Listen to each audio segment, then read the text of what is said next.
back to Fintech Live Dubai. Time for our final fireside interview of the day, and that's managing risk at the pace of business with Khurram Khan, AGM Head of Non-Financial Risk, SVP at Boubyan Bank. Khurram, thanks for joining us. How are you? I'm doing great, Neil. Can you see me okay? I can see you, I can hear you, which is always helpful in these situations. I think we have a couple of slight connection problems there, but we will persevere and I'm sure we'll be fine. Thank you so much for joining us here today. A lot to get through in the next 20 minutes, and risk has been a real talking point of the whole show today. So from your experience, you've got more than 2 decades worth of it. How has the landscape of risk management evolved in the financial industry? And what kind of new challenges have you seen emerge in that time? Yeah, well, thank you. First off, thank you for having me, Neil. And you're right, you saved the best for the last, right? Because it is, in fact, true that all the topics we discussed today, whether it's managing teams effectively or growing your business or managing open banking, etc., risk management and security is kind of at the heart of all of it, right? It cuts across all of those areas. So real quick, I want to make a quick introduction just so the audience has a feel for who is speaking. So I've been in technology and security risk space for 20 plus years. Grew from professional services and business services with supporting large business clients for several years, and then I focused in on financial services and banking industry from a security and risk and strategy perspective.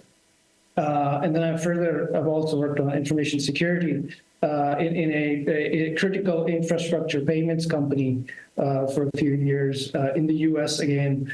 And right now, like you mentioned, I'm in Kuwait working for Boubyan Bank, which is a number 3 bank here in Kuwait, and I'm heading up non-financial risk. To answer your question, I want to mention a couple of trends that I want to highlight.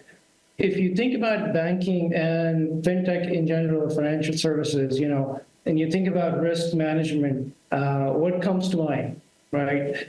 Usually what people think about is the financial side of risk management, where we're managing credit risk, credit exposure, we're managing liquidity and market risk and things like that. However, over the last several years, the importance of what we call non-financial risk has increased, and that includes things like risks that can originate from processes, right? So internal processes can fail. Technology can fail because everything depends on technology. You have cyber attacks that are growing. You have regulatory requirements around data privacy and data protection and things like that. So all of that is considered non-financial risk, which, in Boubyan, I manage those functions. And one of the other things I would say before we dive a little bit deeper into the topic is these types of risks have existed and the risk management has existed for some time, right? But what's now evolving is the idea of consolidation and integration of all of these risk areas. So to give you an example, in my team, when we look at incidents that happen or risks that arise, it might, on the surface, come through as a technology incident or a business process issue. But because we work cross-functionally and we're all part of one group, things can then slide into other areas, right? So that's kind of one of the big benefits is we're looking at things cross-functionally and really making sure things don't reoccur, problems don't reoccur, right? So we prevent those. Well, I think for a man of your experience, it'd be remiss of me not to look at strategies and which ones work, which ones don't. I'm sure you've seen enough frameworks and risk management strategies, probably more than most people have had hot dinners, I'd imagine. But for you, what are the green flags of an effective and successful risk management strategy? And what are the red flags of one that might not be so effective? Yeah. Okay, so there's different areas of the risk management framework that we're going to cover throughout this talk, but let me start with saying this. we hear a lot about technology all the time, right? And obviously technology is a big factor in everything we do in business today. However, the technology landscape is constantly evolving, and in terms of risk management, technology risk is extremely important, and that's actually a part of my function. But the thing I want to highlight is everything other than technology that we sometimes overlook, right? Because we tend to, as companies, often go after the shiny object and buy stuff, and we're not that much careful about whether we're using the technology effectively or securely, right? Similarly, when it comes to internal communications and processes, you can buy the best technology in the world, but if you're not using that effectively, you're not using the internal processes and communications effectively, things can fail, right? So what I focus on from a risk perspective and as a framework are the communication processes, engaging with the stakeholders across the bank to make sure we have the right governance processes where we're making decisions appropriately, considering all aspects of risk, right? So there's the aspect of oversight on everything that's going on in terms of not just business functions, but technology changes as well. So those are the key aspects of risk framework, and a lot of this comes down to really the organization understanding the roles and responsibilities across the org, which I would say is the culture of the organization, right? Which is what I call the risk culture. So in essence, in summary, to answer your question, if you want to enhance your risk management, and if you want to put in the right risk management framework, you cannot ignore the people side of it and the process side of it, and then you have to focus on the culture side of the organization. I love what you were saying there about the technology. It's so easy to go after the shiny object and assume it's going to solve any problems. One of the best analogies I've heard on something like that is you can buy yourself a chainsaw, but if you don't know how to use the chainsaw, someone's going to get hurt. From your experience, how do you go about making sure you get the most from any technological solutions you're using to make sure it is actually doing what you want it to do, rather than just assuming, because it's new and shiny, as you phrased it, that it'll do the job? Yeah. So really starts from the due diligence, right? So in our organization, we make sure that risk is a part of the team that considers the strategy from the beginning. We're not just a part of a checkbox that comes later on, just kind of passing through our desks. So that's number one. Number two, again, like I said, it's the collaboration across the organization and then the stakeholder engagement. So being that effective partner for the business, where they feel comfortable to come to you for new technologies and technology changes, and we're able to guide them on the risks, I think is the key. AI, obviously, the hottest topic right now, right? So we're building an AI strategy and framework right now, and it's a cross-functional strategy, and you cannot ignore the security and risk and ethics side of it and the data privacy side of it. So a lot of that resides in my area. So that's a good example of something which we're trying to make sure the organization really can monetize it appropriately and not fall into the pitfalls. Well, you mentioned AI there. That was something I wanted to mention a little bit later, as that is obviously a huge talking point. I'm sure there are plenty of organisations out there who think, right, well, we've got a fantastic risk management strategy, we're on top of everything, we know what the threats are.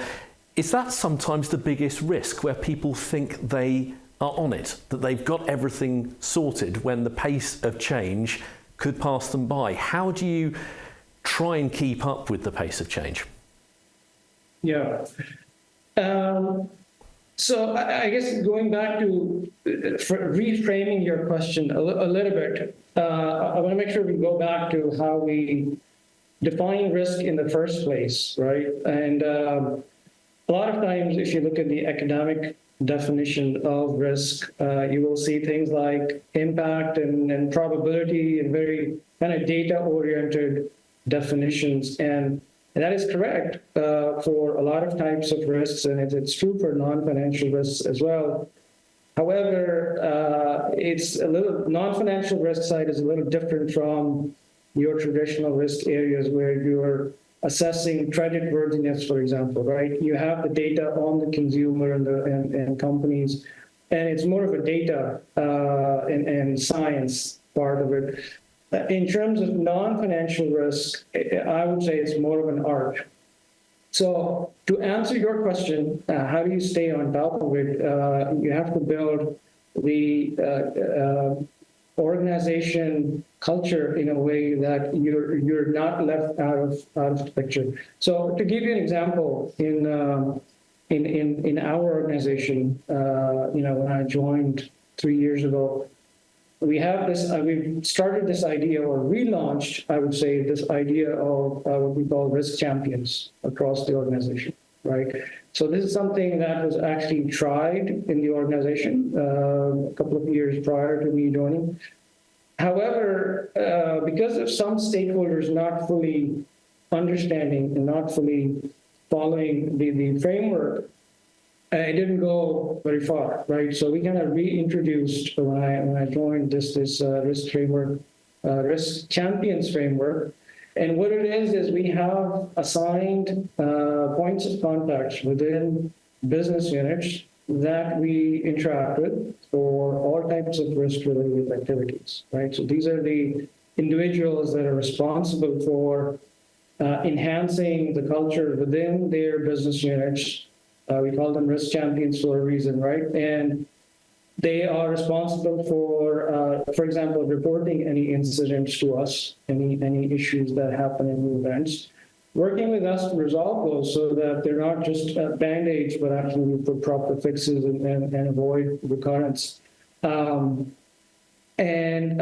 So we've seen very good success with this because the top management, through their support, when we launched this, it was kind of a small-scale rollout. We saw the success the first year. We actually demonstrated the results, and we were able to materially reduce, expected losses by over 40%, for example, in the operational risk area. And when we present those types of statistics to the organization, we got really good support for this framework, right? So last year we expanded it further. This year we're rolling it out to additional business units. So this is kind of one good example of how you have your eyes and ears across the organization, and you're playing a part in enabling strategies rather than just coming out at the end and either putting a rubber stamp on things or asking the organization to go back and do a lot of rework, which doesn't make anyone happy.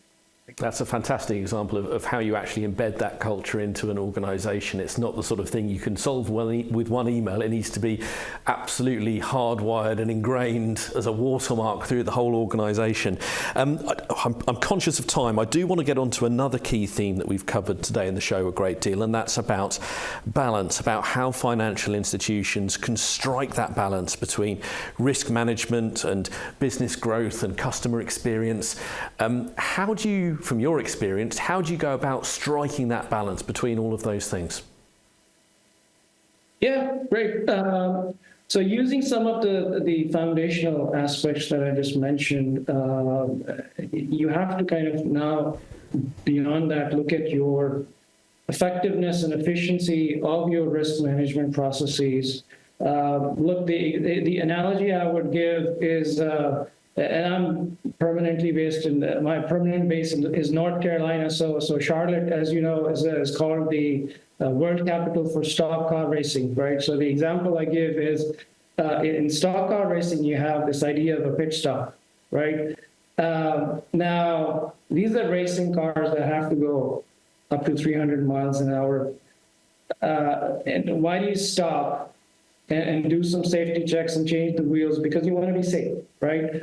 In risk management, our goal is to help the business win and achieve the objectives that they're after. And that's why I titled this talk, Managing Risk at the Base of Business, because I strongly believe that it can be done if you have the right partnership, right roles and responsibilities and accountabilities. We can manage risk at the base of business. So to give you an example, what we have done to meet some risk assessment processes or regulatory expectations, actually, to perform risk assessments on new products or services that we launch. Prior to me joining, this was one of the areas where we were getting the business very nervous because the risk assessment was taking sometimes a few months, right? And the challenge was just the variability of the time. It's not that anyone was dropping the ball, but there was no clear timeline where the business could expect that we would finish something. So we worked very hard to cross-function, and kudos to the team and kudos to the management support. We established a process where we have clear SLAs, not just for us doing our part, but actually the business units doing their part in thinking through the strategy, thinking through what they actually are after, helping us understand what they need, and then us doing our part within a certain SLA. So I would say average 2 to 3 months was what it was taking, and now we have down to 2 weeks, right? So if we have the proper clarity of roles and the proper information up front, we're able to bring the times down to, in this case, 6x, right? So that's one example of it. Yeah, that's demonstrably exciting progress there. And if I could trouble just for one more question as we look to wrap up, and that's a little look to the future. What do you see as the emerging challenges when it comes to risk over the next few years? A good question. Again, I'm cognizant of the time as well, and I would mention a couple of areas. So a part of non-financial risk actually is looking at emerging risks and strategic risks as well. I would mention two. So we're looking at sustainability as kind of an emerging area. It's a very hot topic. We have been, as a bank, Boubyan has been doing it for a few years. So I have my area, my function department handles this, the ESG reporting and strategy, and then the KPI. So that's one area, right? As you can imagine, the investors and even, a lot of the client segments, they're getting more and more interested in making sure that we understand the impact on the environment from our products and services, and we manage that, right? And we also manage the impact to our communities. So this is something also in the last couple of decades, the focus has shifted from just managing the shareholders to managing all stakeholders, right? Our employees, our suppliers, our communities. So this is one pretty exciting and interesting emerging area. Obviously AI, but that could take a whole different session. In this region, finally, I would mention data privacy and data protection, because that's also for our region here where I am right now. This is an evolving space, and we're trying to, again, improve the risk culture of the organization to make sure we're thinking about data privacy and data protection from the get-go, right? We're not after the fact coming and assessing something and just increasing our risk debt. In fact, we're trying to make sure that the business is thinking about privacy principles early on and build things with those principles in mind. So those are the few areas that I would say are top of mind. Yes, as you say, we could carry on for another hour if we got into the realm of AI. Khurram Khan, thank you so much for joining us here today at Fintech Live Dubai. I really enjoyed your company today. Thank you. Thank you for having me. You're very, very welcome. Thank you very much indeed.